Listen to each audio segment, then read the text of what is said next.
what this is about is it's not necessarily about modality as much as it is getting the system through which all meditative experiences take place primed and functioning at its highest capacity.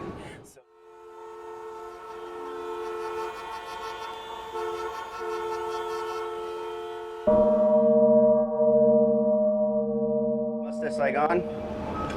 Thanks for joining us. Today I am very excited to have my new friend here, Brennan. He is into some interesting stuff, as you're going to find out. What's going on in your life? What's new and exciting? Oh man, what a saga, my life. So yeah, I'm Brennan. I'm from Los Angeles, California. I came to Vietnam in 2016. I had just graduated from 8 years of school. I was studying abroad, and I came out of the closet actually, and I was just arrived here 3 months after that. So it's been quite a journey of finding who I am and rediscovering what I do, which is teach meditation. So I started teaching meditation when I was 19, and it was my whole life. It was everything. And then when I came out, I was kind of kicked out of that community that I was in. And so when I came here, I just stopped doing it completely. I really lost sight of that. I was a very dynamic leader. I was traveling around the world. I was teaching at universities and corporations. As part of this group? Yeah, okay. As a representative. I even taught a meditation live on the Eiffel Tower. Wow. And then I stopped completely because I didn't want anything to do with it. And so coming back to myself and reclaiming it, this process has been that. And now teaching it, but teaching it independently as my own, and allowing my authentic self to lead the way has really, I think, blown the roof off of how powerful it is. And it was already powerful. I was reading about you on your website, and you have a really interesting backstory. Let's call it an origin story. Yeah. The superheroes. So you had a bit of a traumatic experience when you were younger, and it kind of led you towards this new path of meditation. And I think your mom kind of played a role in that, right? Yeah. I had a lot of trauma growing up. I was thinking just the other day, I was just going back over my life, talking to one of my friends here, and he was like, I had no idea. I grew up in the hood, I've seen people get shot and stabbed, in Palmdale, where I'm from. Okay. But I also grew up in an abusive household, and my stepfather was physically, emotionally, psychologically abusive. But my father was also, pretty harsh words. Grew up around a lot of gaslighting. I was displaced many times. I've been to 18 schools. Was kicked out when I was 12. All these kinds of things. So I have this very vast trauma landscape, I guess you can say. So I came here fleeing homelessness, essentially. I only had a few $100s in my pocket. What brought you to Vietnam? What brought me here was fleeing homelessness. I was terrified because I didn't get the Fulbright scholarship for study in London, so I was a finalist and I didn't have a backup plan. So I had survived off of scholarships and stuff for a few years. And then when I graduated, I was living on my own in Orange County, California. I was I don't have any job, I don't have anywhere to go. So I kind of just freaked out, and I was like, I can go there with a bachelor's degree, I can start working and I can start earning. So when I got here, I just hit the ground running. Just didn't stop. Did you have a plan to come to Vietnam in particular? Eventually, yeah. But my uncle gave me 30 days, so I just I had a few interviews set up and a couple nights booked at a Airbnb, and that was all. Now you've been here for 5 years? I've been here for 5 years. Yeah. And when did you start the meditation teaching? Well, I've been teaching for a while at Mandala Wellness.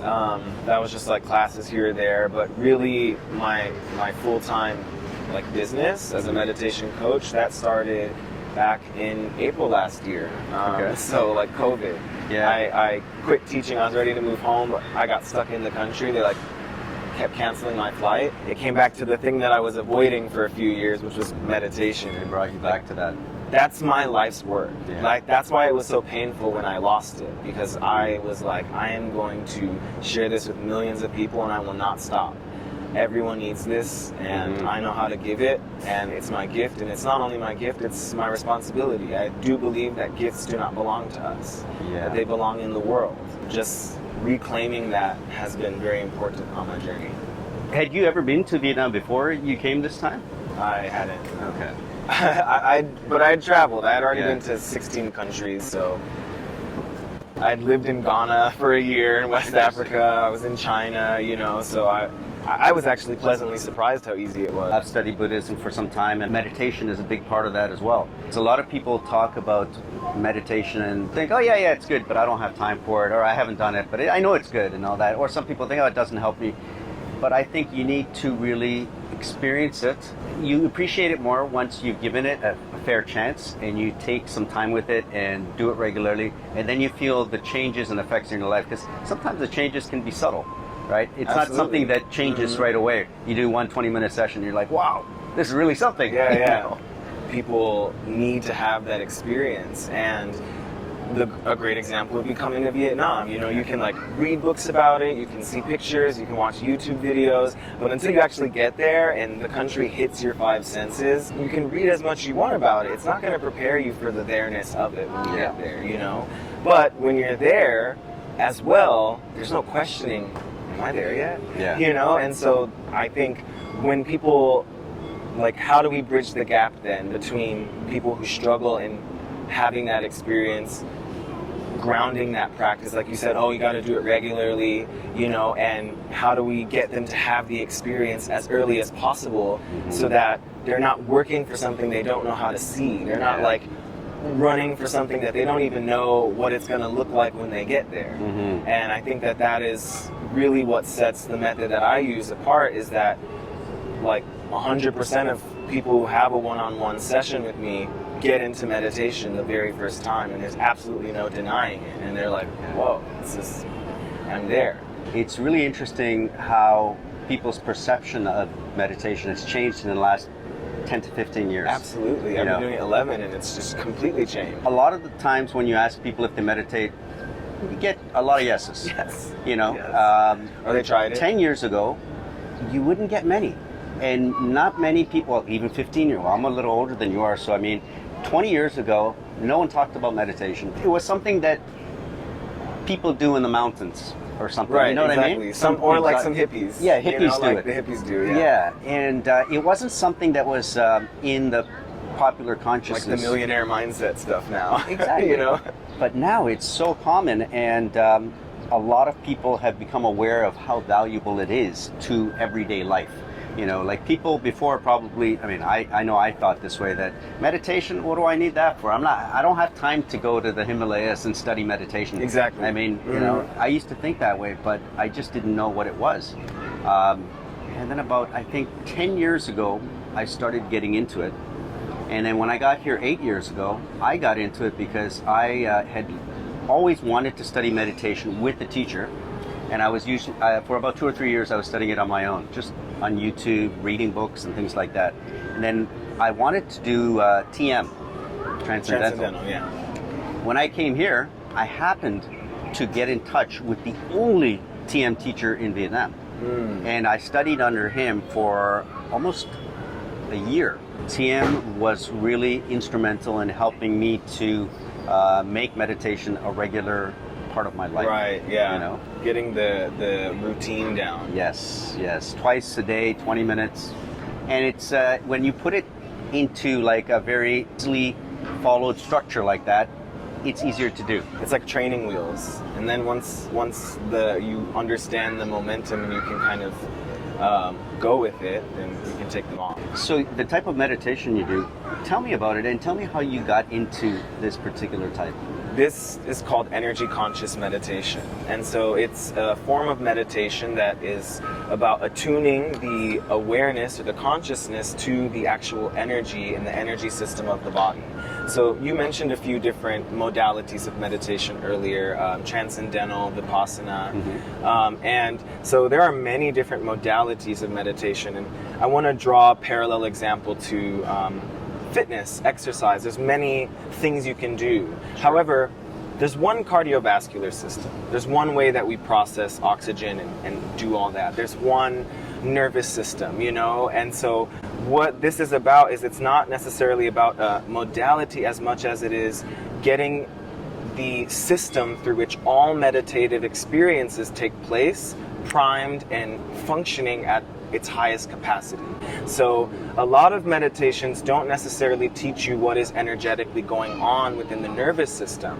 Not only what is energetically going on in the nervous system, but how do, when you're sitting in a meditation and suddenly you have a lot of future-oriented thoughts. Now, you can try to use the mind to get rid of the thoughts, but that's fighting fire with fire. Yeah. To me, that's mindfulness. You're focusing on something. You're putting your attention on something.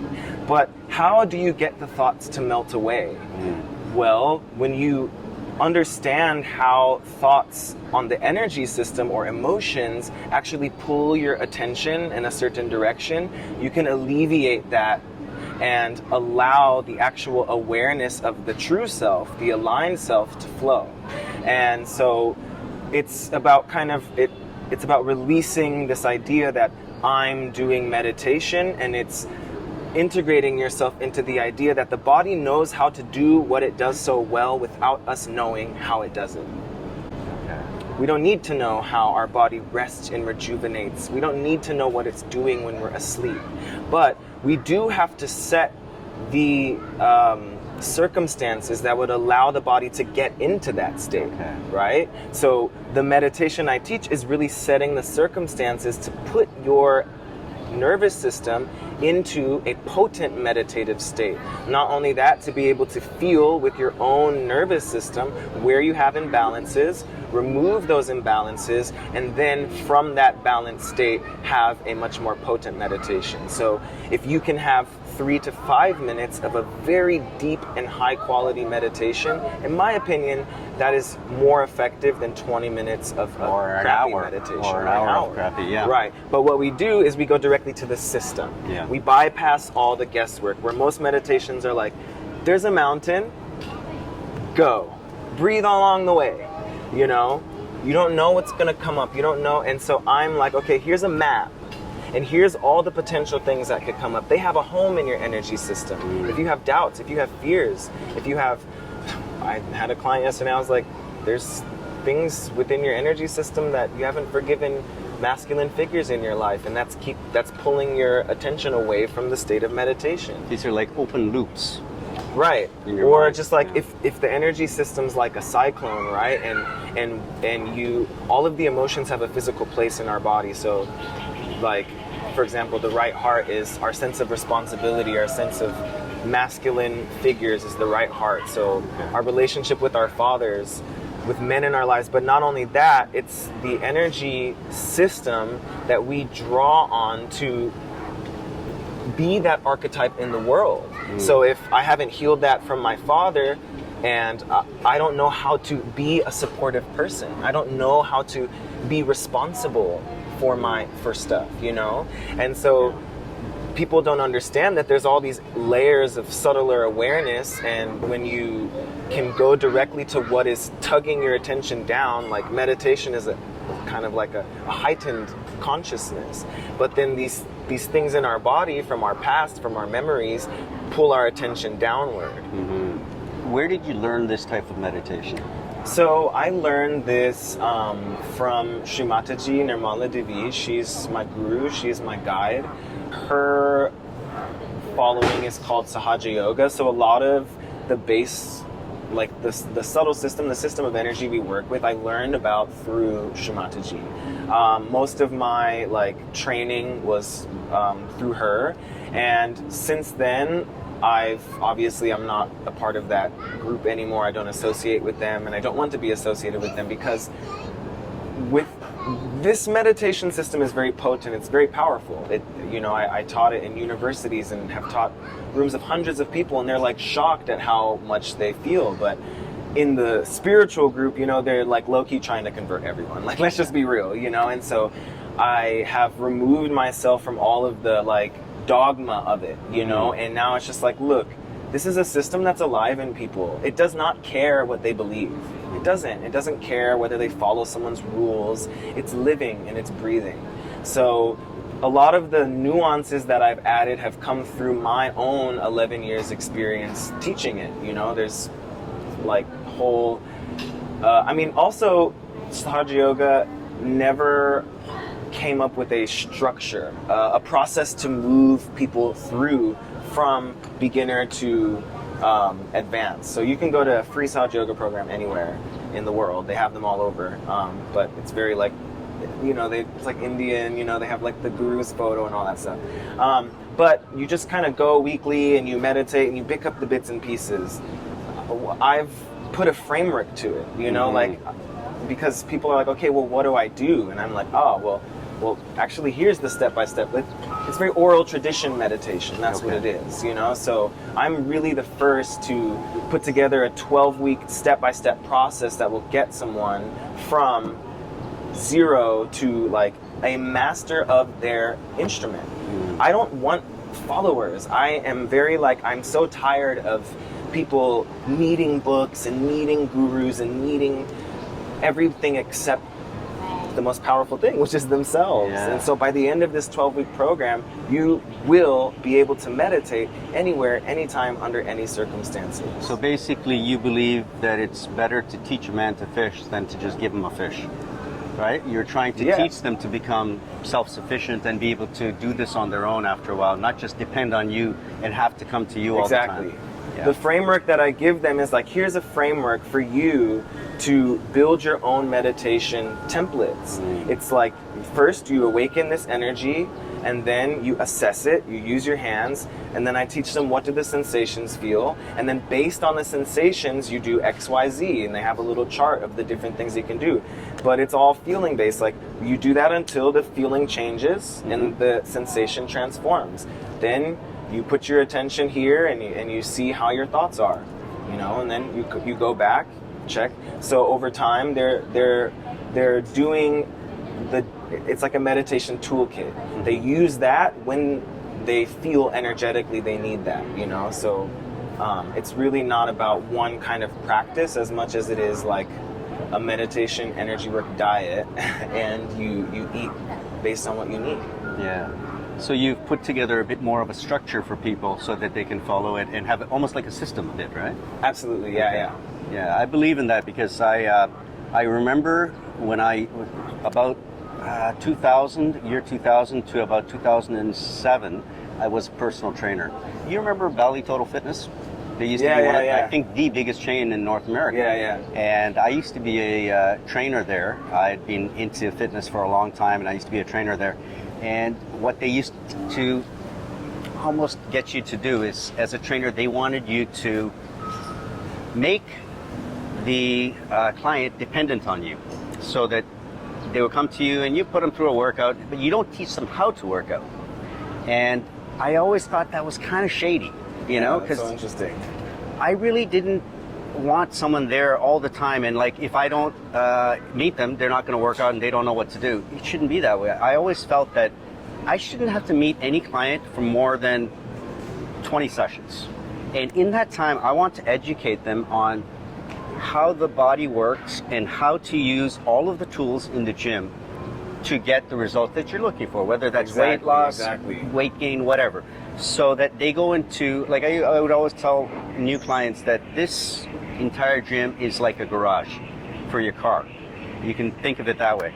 You can bring your car into the garage and you see all these tools, you don't know how to use it to fix your car. But I'm gonna show you how to fix your car and be able to maintain it. How to use each of these tools, Yes. So instead of just say, okay, now you're going to do this machine, now do some sit-ups, do this. Right. I don't want to do that. So I usually only have my clients for about 6 to 8 weeks, put them through about 20 sessions, and I put together a bit of a system so that afterwards they'd kind of be on their own and they could do their own thing. Exactly. Yeah. And I think I really, that's why I really relate to what you're saying, because I feel that, people need to be able to do things on their own, because they become codependent. Exactly. And they become stuck in the seeking phase, and they're never like arriving at the final destination, which is themselves. Yes. They're like addicted to like, okay, what's the next spiritual thing? What's the next spiritual thing? It's like, and they always need you or someone to help them because and be there for them. Behind that is a subconscious belief that they're not good enough on their own. And I think that that's true empowerment. When people are able to take the power in their own hands. And another unique thing about energy conscious meditation is it brings a lot of physicality to meditation. It brings your body into it, when a lot of meditations are trying to get you out of your body.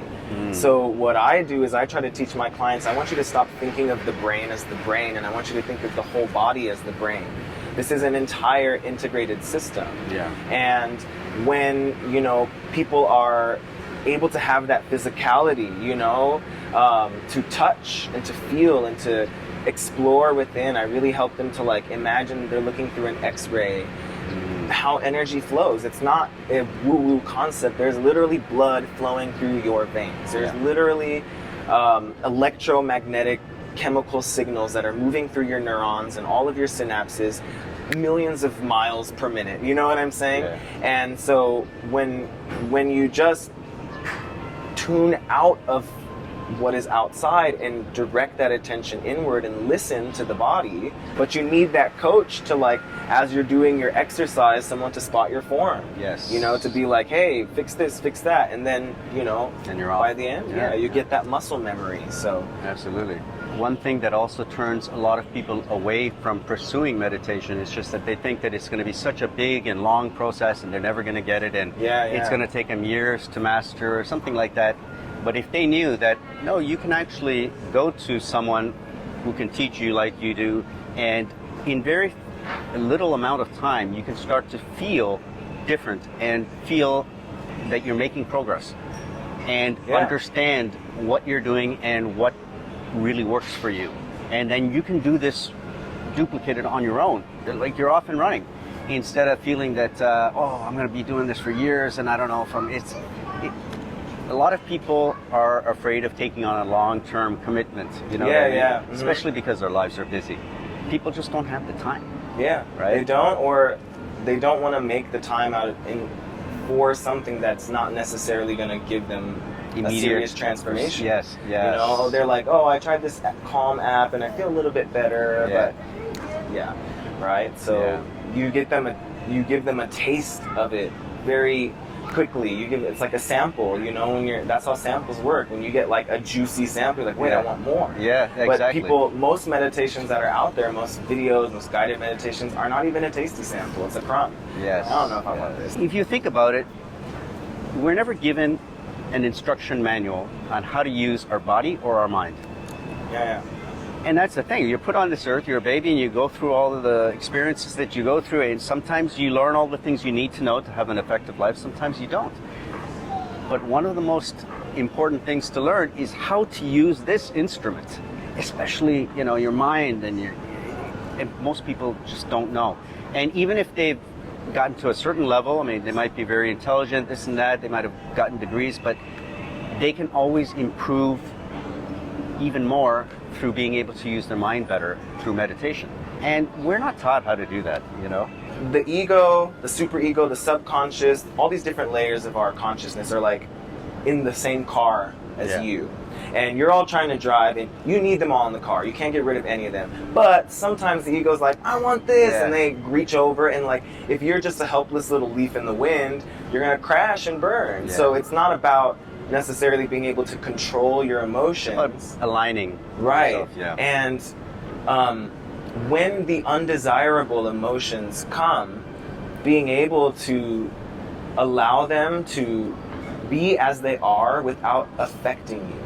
I think that that's more of what it is, because this is very important to understand, because it creates this toxic positivity and this toxic spirituality culture.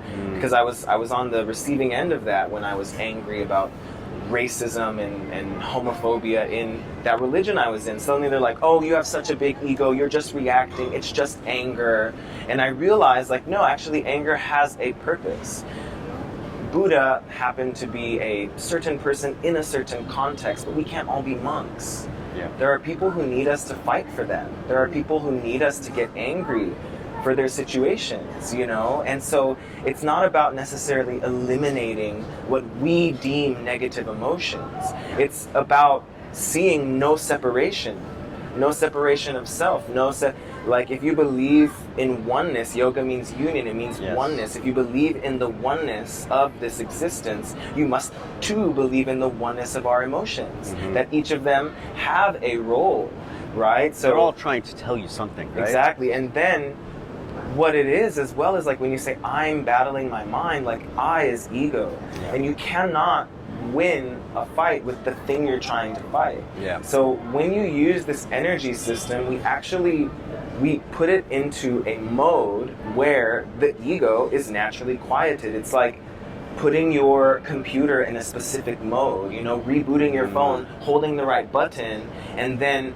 the phone, you don't worry what the phone's doing. You put it down and it starts crawling through its whatever and doing whatever that mode is supposed to do. And the things that are not benefiting that mode go to the side. So this energy actually rises through your nervous system, and on the brain there are these two energetic bubbles called the ego and the superego, and they come from our subconscious or our past or our emotions, also all of our conditionings, intergenerational trauma, things that were passed down to us, the stories we tell ourselves. And then on the right side we have our future orientation, what we look towards, what we desire to acquire. And these two energy channels are necessary because they're how we draw energy to take action and to make meaning based on our meaning system. And so these two energy channels create bubbles around the actual brain. They're basically overfeeding the brain. So when you try to calm them down, they have a sort of like survival function, right? Like your subconscious, the fears of the past, they help you avoid those mistakes. And the future orientation helps you make change. So like I said, they're needed, but they're overactive, and when you try to calm them down, they're like, no, you need me, need me. But when we inject the brain with this energy, it actually just pushes them down. You are not doing anything. What we're doing as well is we're increasing the connectivity of, there are two kind of flows of awareness. There's the one that comes from the brain to the body, our voluntary movement, and then there's the one that comes from the body to the brain. Again, if you're trying to only do stuff with the brain, you are imbalancing the flow, and what we're doing is we're actually integrating the thinking brain with the very intelligent body. The body has to be cut off from the brain, because if our heart thought, we'd be in big trouble. If our heart was like, I don't know if I can do this, I'm not the kind of heart that can beat all the time, you know? Like if our immune system was like, I don't know, I need to read this instruction manual. So there's so much intelligence and so much knowing in the body, but our mind has cut us off from it. So through this process, we're just like rewiring and integrating that consciousness so that the knowing of the entire instrument can then inform the knowing of the mind. That is a natural process. There's nothing that you your name, you can do. A seed, all the magic, all that, taking that seed and turning it into a piece of food for us, that happens on its own. And you know, we talked about believing in magic.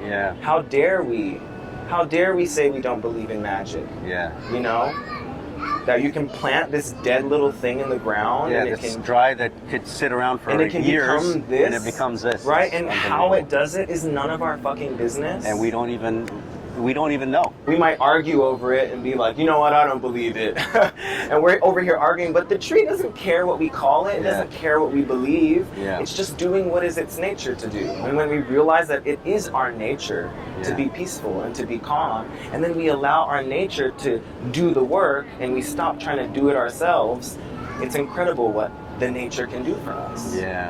So your type of meditation is almost like allowing the circumstances to enable the body to do what it can do naturally, to align and integrate our mind and our body and its infinite, already inherent wisdom. Exactly. To just do what it needs to do. Everyone is walking around with a seed. That's basically it. And they're like, oh, I don't know what to do, you know? And they're like looking at some people with trees, and they're like, this thing definitely can't become that. I don't know. And I'm just like, hey, give me that. Like, we're gonna lay this flower bed, and you're gonna put it in there, cover it up. Now, look, this is not my magic. This is not me, the special guru, you know, the magic person. Like, no, this is the seed's magic. I'm just kind of like showing you how to plant that and pot that soil. Now, Yeah. now I also tell my clients, like, this is a living process. It's a living process. Forget, am I doing it wrong? If you think you're doing it wrong, you are negating that nature knows how to do its job without us understanding. It does not need us to understand what it's doing to do it. You don't need to understand everything. I mean, I Right, don't exactly. understand how TV works exactly. Right. But it works, and that's all that I need to know.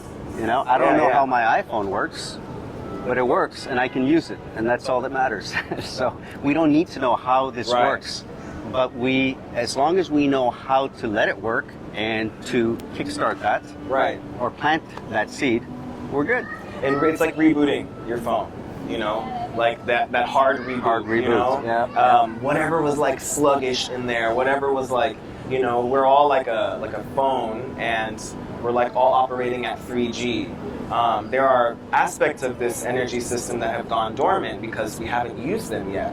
So when we kick it up into 5G, it's then able to do things much more efficiently and much more effectively. It seems to me that you really enjoy this, and you enjoy passing this gift to other people, right? It's like my life's passion. It's my life's work. It's the one thing I want to do. I know that it's what I'm here to do. It's my gift. Even when I was in Sahaj, the people who were there for many years were like, I became a leader because they were in love with how I led programs. I was this 19-year-old kid, and I would get up on stage in front of 500 people, 1,500 people, and make them meditate, and it was all from my heart because I was in darkness, and when I found that, like, it makes me think of Amazing Grace, like, you know, Amazing Grace, how sweet the sound. Like, I was lost. I was completely lost, and when I found it, I was like, I know, because I've been through darkness. I know there are so many little kids like me who are going through that. Yeah, who need this. There are many, and a lot of spiritual communities are afraid of people with problems. You know, they're afraid of negative people. They're afraid of the people who need them the most, you know, and so they're often cast out and discarded to the side. So me, I'm like, I don't care about judgment. Like, if you're angry, if you cuss, if you mess up, if you like whatever, we're all human beings, you know, and I want to bring that back to meditation as well, because so much of it focuses on spirituality and the spirit, and we forget to also nourish the human experience. We're so busy trying to be the thing that's there when we die, and we forget how to integrate that into the livingness. And the livingness is this: you will get angry. You will. It doesn't matter how many years you meditate. You will get hurt. You will grieve. You will struggle. It doesn't end. But, you know, if you have a way to pick yourself back up and turn that struggle into something beautiful, if you have those tools, then that really is the greatest gift of this earthly journey, I believe. There are a lot of things to be frustrated and worried and scared about these days. And I think people really need some inner peace, or they need a way to be able to handle the way life is right now. I mean, you know, the way things are going in the last couple of years, and not only that, but just world is getting busier and crazier all the time, and we need to be able to learn how to handle things and deal with it and deal with other people and all of this. And I think that meditation really helps to do that. So it's amazing that you're helping people to do that. I really admire that. I want to give people an idea of what they can expect when they come to see you. I want to preface this by saying, like, people working with me one-on-one must be serious about wanting this transformation, you know, like, because it's work, you know, like you're learning really specific skills, and there's a lot of knowledge, and I put hundreds of hours in building a full curriculum, and, you know, like materials and a video library. So, you know, people who are really ready to invest their time and energy and resources into this transformation, number one. But, you know, working with me, there's basically 3 things that I try to help people do to have an inner transformation. And so this package that I offer is called the Inner Alignment Package. And first, we look at the overall kind of snapshot of the person's life. So we spend like a 3-hour session and we look at, okay, where are the different areas of your life that you would like to focus on? We look first internally, like your inner kind of world, and then we look externally. Rate them on a scale of 1 to 10. Where are these things? What do these concepts even mean to you? What do you value? Where would you like it to be? And what would that look like? So then they get like a kind of snapshot of their lives. Then I introduce them to this system of meditation, kind of like how it works and the basics. And then from there, we first identify their soul's blueprint. So we take a session and we learn about what is their mission, what are they here to create on Earth, what special gifts do they have, and how are they able to positively impact the people around them, the way they think, feel, and behave. And therefore, looking at that, how is that something that you can give back to the world? What do you picture the world looking like as a result of the person that you are becoming? Mm-hmm. And so this is like the soul's blueprint. Then we learn the 4A framework. So the 4A framework is that step-by-step process of awakening your energy, assessing your energy, aligning your energy, and then ascending into meditation. So they start practicing very early on, feeling their energy, and I have them, okay, when you feel this is what that means, here's what you can try. Mm-hmm. And so they that's the self-practice. After that, we activate and energize and kind of optimize the 3 energy channels of the body. As I said, we have the left channel, the right channel, and the central channel. So we go deep into first activating them, second removing whatever blockages are there, and then third injecting that energy system with the energy that you desire. And then finally, we activate the soul's blueprint. So by that time, they'll be very, very comfortable at meditating. And so the final step is we have a meditation to really activate the actual energy system of that soul's blueprint that they so whatever that is that they're here to do, we're activating on an energetic level that person that they really, really are and have been underneath the surface, but has now just maybe been enhanced or added more potency through this living process. Mm-hmm. I really, really want everyone to have a major life transformation, and everyone that's worked with me really has. So it's designed to do that, but not just on a mental level. There is a lot of journaling, there's a lot of reflecting and writing, but there's also all of the meditating. So it is like a unique kind of conversation between what is generally a silent journey to like embodying that like meditative kind of like reflection as well. It's more of an active journey too, right? Yeah, it's very active. So I tell people like, and that's why I'm saying, I'm prefacing it, that it won't like take root within your being if you're not watering it and giving it sunlight. But I do say that you only need to meditate 3 times a week, 20 minutes a day. That's all. You don't need to do it every day. I think that relieves a lot of pressure for people, because I think every day, if you want to do it every day and then you miss a day, you're like, oh my God. Yeah. But when you understand that this system is doing its job all the time, like I also always teach at the end of my sessions, we meditate with our eyes open. So I'm teaching them this concept of like that meditative state can be accessed anywhere, anytime, while you're doing anything. It doesn't have to be in this separate from society place. And so when you integrate that, instead of thinking of it as like an activity I do, it's more of an energy that I become meditative. I become a meditative soul. I become a meditative person. Then it's not really about when I'm doing it at the beginning and the end of the day. It's about how it has transformed how I show up in the world. And how it becomes a part of your everyday life. Right. When stress comes, having that toolkit to be able to, get into that meditative state amidst the chaos. Yeah. I've read quite a bit about open eyes meditation and how it helps you do that, because, a lot of times we feel like, okay, I meditate once or twice a day or whatever I do. It's when I close my eyes and do this thing. Exactly. And then I go off into the world and live my life. But when you can open your eyes and do meditation, you're still here, present, and it helps you to carry your meditation and the transformation you get with it into your everyday life. Exactly, yeah. Yeah, and it's very, very effective. Because you don't want meditation to become another hideaway. You Yes. know, you don't want it to become another safe space away from this big scary world, you know? Yeah.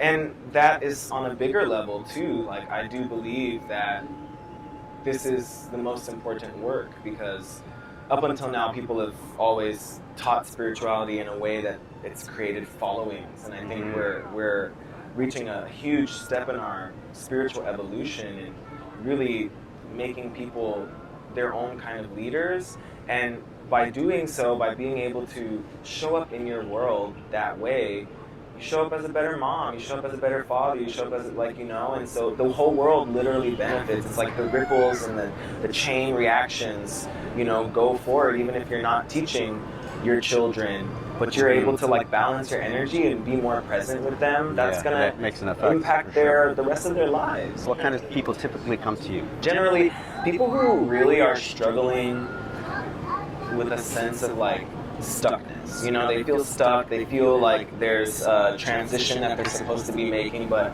I think they don't want to make a mistake, they don't want to make the wrong decision. There's a lot of anxiety. So generally these people are people who are creative or feel a calling to be of service in some way. You know, they might feel like there's some bigger thing that they must be doing.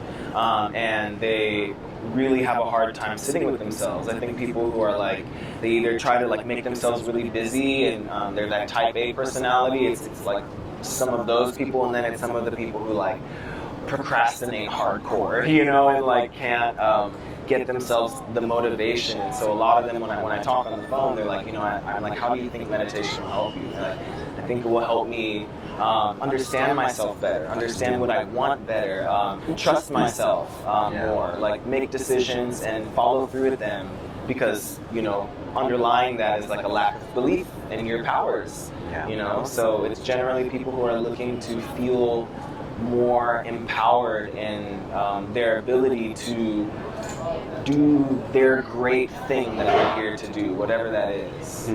Someone who has a feeling that there's a calling in them and they can't bring it out.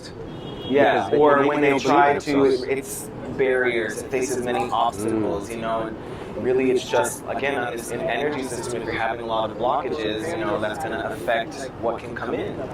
Perhaps you can give people an idea, maybe a couple of tips that they can use in their everyday life, even though you haven't had a chance to really work with them. But just maybe a little bit of advice you can give people to be able to handle the stress of everyday life. Good question. Well, I would say definitely spend time building a relationship with your body. That's the soil of what I teach. You know, one of the methods I teach is called plugging in. And so what we do is we take our hand, and I help people to tune in, like, just think about it. I say, close your eyes and think about the millions of sensory cells in your hand. Like, the hand can feel texture and pressure and all that, and just kind of marvel at that for a moment. Now take your hand here, and we're going to, you know, feel that awareness move down through the layers. So use your biology thoughts, and, like, you know, what is the next layer? There's skin, and then there's muscle, and then the bones. Imagine you could hold your own heart in your own hand, you know? And so this practice is really allowing the awareness to move inward. And then the second thing is, I call this finding your central axis. So finding your central axis is really just finding that line that runs to the center of your body that your spinal cord aligns with. But we do this with our inner awareness. So you just close your hands and sit up, and you find, like, the top dot on your head where you think is the topmost point, and then what you think is the opposite side, the bottommost point. Then using your internal awareness, you draw a line connecting these two, aligning through the spine. And I say, like, that is your central axis. Now, most of the time, our attention and our awareness is moving out from that line towards people, places, and things that require our attention. I want you to take a moment and turn it back inward towards that line, as if that line was, like, magnetic and it was drawing you into it. Now, this line is the center of your universe. It is the core of you. It is physically your core. You know, it's not Center of your being. It's the center of your being. So again, like I'm saying, like, adding a physicality to it, instead of saying, like, I want to love myself. Like, okay, well, let's go press your hand on different spots and feel love. Go into that space. Think about what organs are here. What is here? What is this body part doing for me? Oh my God, when I think about it, this is, breaking down my food. Wow, that's so cool. It's amazing, yeah. So I would say just be in your body and let go of the need to do anything perfectly, because nothing's done perfectly anyway. Well, thank you so much for being here, man. I really appreciate it. I hope you have a lot of success in doing this, because I think that people need this. Absolutely. Now more than ever, and I think you're doing a real good service to people. So thank you, man. Appreciate it. Thank you. Thank you guys for watching this. I hope you guys got something out of this. Check him out. Brennan Lagman. Namaste, guys. Namaste.